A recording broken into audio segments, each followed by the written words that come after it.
सहारे, नजारे और फिरोज तीन भाई थे जो अपने साहस और रोमांच प्रियता के लिए जाने जाते थे। एक दिन उन्होंने एक पुराने सुनसान गांव के बारे में सुना जिसे लोग भूतिया गांव कहते थे। कहते थे कि वहां रात में अजीब घटनाएं होती हैं और जो भी वहां गया वह कभी वापस नहीं आया। तीनों भाइयों ने तय किया कि वे इस रहस्य का पता लगाएंगे और गांव की सच्चाई जानेंगे। और डीरा गांव की ओर यात्रा।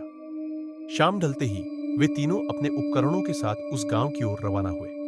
रास्ते में उन्हें एक बुजुर्ग मिले जिन्होंने उन्हें चेतावनी दी, उस गांव में मत जाओ, वहां बुरी आत्माएं हैं।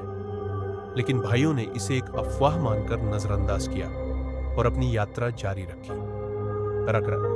गांव में प्रवेश गांव पहुंचते ही उन्होंने देखा कि सभी घर खंडहर में बदल चुके थे और चारों ओर सन्नाटा पसरा था। अचानक उन्हें एक घर से धीमी धीमी आवाजें सुनाई दी। सहारे ने कहा, चलो देखते हैं अंदर क्या है। वे धीरे धीरे उस घर के अंदर गए। उन्होंने देखा कि दीवारों पर अजीब चित्र बने हुए थे और फर्श पर पुराने खिलौने बिखरे पड़े थे। अचानक एक खिलौना अपने आप चलने लगा।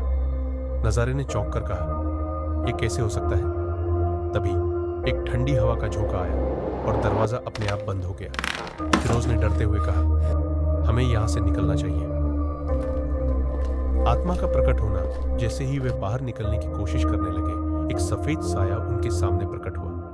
वह एक महिला की आत्मा थी जिसकी आंखों से आंसू बह रहे थे। उसने कहा, कृपया मेरी मदद करो, मैं इस गांव की आखिरी निवासी थी। मुझे यहां मार दिया गया और मेरी आत्मा तब से भटक रही है।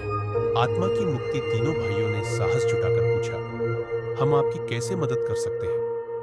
आत्मा ने बताया कि यदि उसके शरीर का सही तरीके से अंतिम संस्कार किया जाए तो वह मुक्त हो सकती है।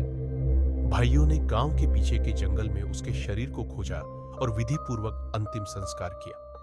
जैसे ही उन्होंने यह किया, आत्मा ने धन्यवाद दिया और प्रकाश में विलीन हो गई। उर्वीप, गांव का रहस्य। आत्मा की मुक्ति के बाद गांव में होने वाली अजीब घटनाएं बंद हो गई। तीनों भाइयों ने गांव लौटकर लोगों को इस घटना के बारे में बताया। उन्होंने सीखा कि कभी-कभी डरावनी कहानियों के पीछे सच्चाई होती है और हमें साहस के साथ उनका सामना करना चाहिए। इस कहानी से हमें यह सीख मिलती है कि साहस, एकता और दया के माध्यम से हम किसी भी रहस्य का समाधान कर सकते हैं और दूसरों की मदद कर सकते हैं। हेलो गाइस, मैं एचडी सहारे आज से एक नया एपिसोड बनाऊंगा। जिस वीडियो में कमेंट करेगा मैं उनका नाम लूंगा, तो कमेंट जरूर करें और कहानी कैसी लगी कमेंट में जरूर बताएं।